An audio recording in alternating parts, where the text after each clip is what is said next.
ค่ะกราบสวัสดีอีซี่ทั้งช่องของสงกรานต์นะคะมื้อนี้จะมีแนวทางตำลาว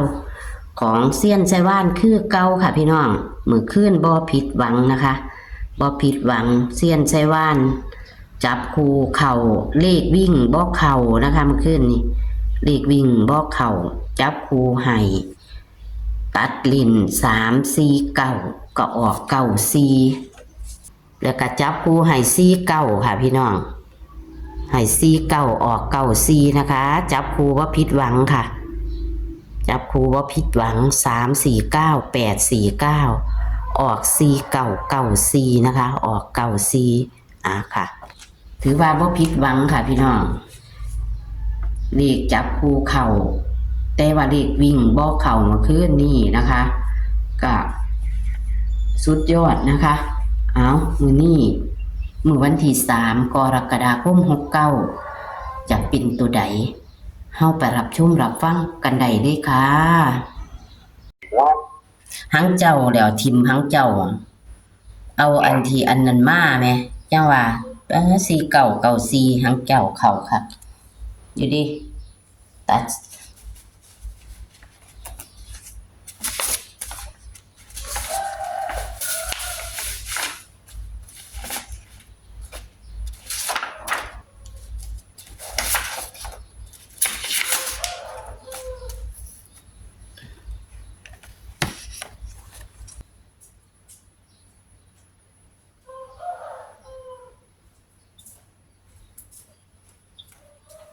ฮัลโหล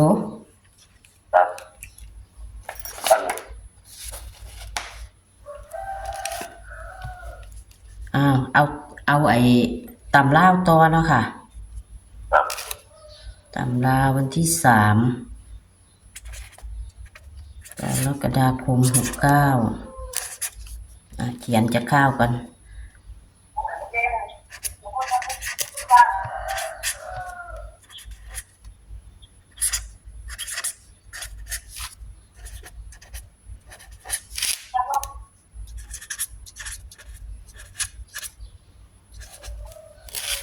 เจ้าซื้อกันไว้บ่ล่ะหังเจ้ามื้อวาน49หึอืมแม่นหยังเพิ่นมาเอาเลขนำบ่มันบอกมันจัดบอกแล้วใช่ไหมหึว่าใช่ไหมโอ้ดำหน้าบ่ค่ะเนี่ยใส่คนอืมทางผุ่นคือสิมีแตะดำเอาเนาะผมมีมาแล้วนี่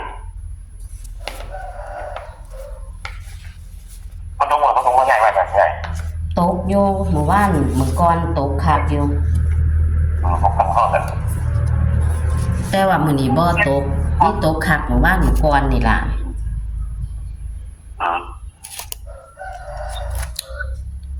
น้ำคืนนี่ตกแบบนั่นเลยตกบ่ลืมหูลืมตาเด้ตำลาวของเฮานี่กะเมื่อวานก็เข้า49ตัดลิ้นเลข3ตัวคือเก่าเนาะ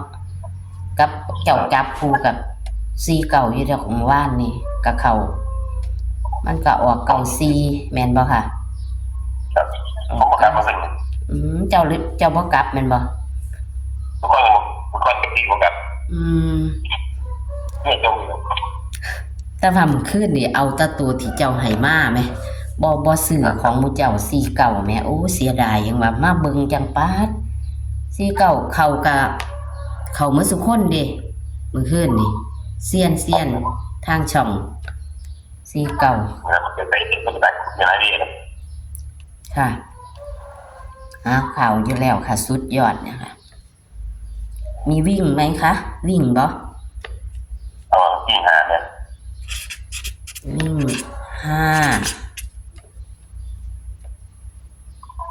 5ตัวเดียว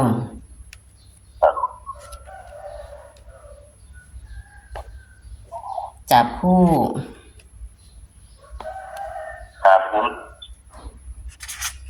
50 51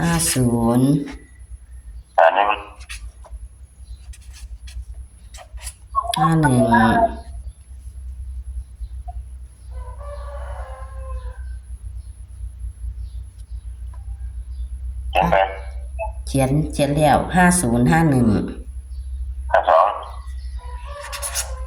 52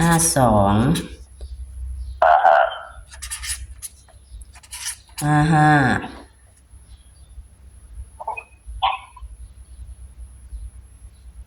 461 461 471ประมาณ451 451 แม่ละมัน 2 หางมันชอบสิมาเลข3ตัวตัดลิ้นของเจ้าซ่อมเบิ่งแล้วเนาะแต่ว่าหมู่บ้านนี่เข้าถึง2ตัวอยู่ดอกว่าเน้นตัวใดค่ะ ที่ดีเลย หึ 51ประมาณนั้น 51 ไม่มีไม่มีมันมีต่ออีกแม่เลย เป่า51กับหยังเกาะบังหัน นะ 51กับ 55 55แม่ครับคิดว่ามันสิเป่า ครับต่ออีกต่อมัน เป่าคือให้หน่อยครูแท้กันเป่ามีแต่55นี่ติ เอาแม่จะเอาคิดกับผมก็ต้องมาเลย อืม คิดก็พอไหม นี่ล่ะ อันคิดว่า7 คิด 7 ก็เก่าคิดก็เก่า 9แล้วว่า55แล้วมั้ง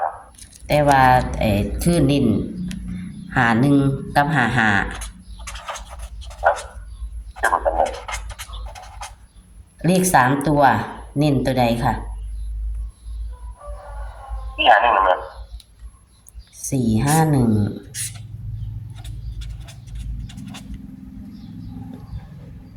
มื้อนี้บ่หลายหางวิ่งกับตัวเดียว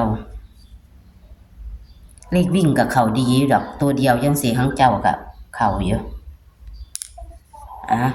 ก็มีเนาะค่ะ แล้ว วิ่ง มันก็เราดูเราแต่ทุกคนนะ ค่ะ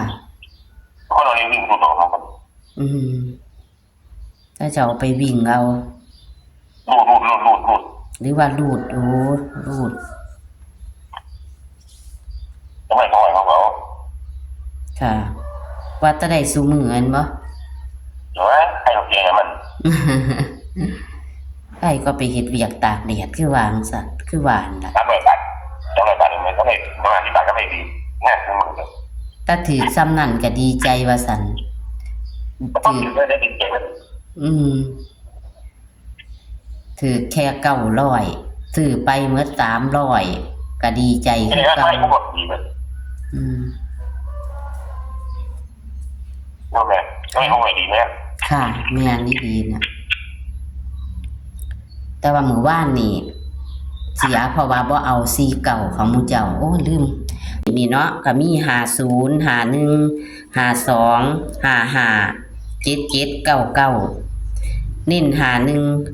55เลข3ตัว461 451เน้นที่451เนาะค่ะวิ่งลูด5ขอให้โชคให้มานนะคะมื้อนี้ค่ะ ขอบคุณเซียนที่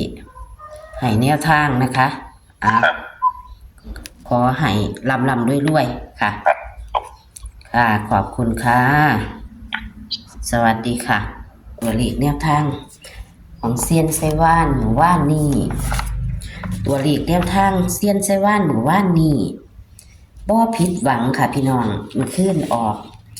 94ล่างเนาะทางเฮาเนาะออก539460นะคะเพิ่นให้เลข3ตัว349เลข3ตัวเพิ่นให้349 849และก็49ตัวนิ่นซ้ำพี่น้องเพิ่นให้ตัวนิ่นแต่ว่าออก94ก็ถือว่าออกนะคะเป็นตัวกลับก็ถือว่าออกนะคะให้49ออก94ถือว่าสุดยอดค่ะนี่ค่ะมื้อนี้วันที่3กรกฎาคม69เซียนไซว่านต่ำลาว วิ่งรูดห้าเด้อค่ะ วิ่งรูดห้าจับคูเพิ่นไห่มา6 หางนะคะไห่มา6 หางมี50 51 52 55 77 99เพิ่นสงสัยจะเป็นตองมื้อนี้พี่น้องส่วนเลข3 ตัวนี่ล่ะค่ะมักจะเข้าและให้ตัดลิ้นคือ461 451เน้นคือ451นะคะเน้น451เอาค่ะแคปหน้าจอค่ะเป็นเน้นให้เลข2 ตัวก็51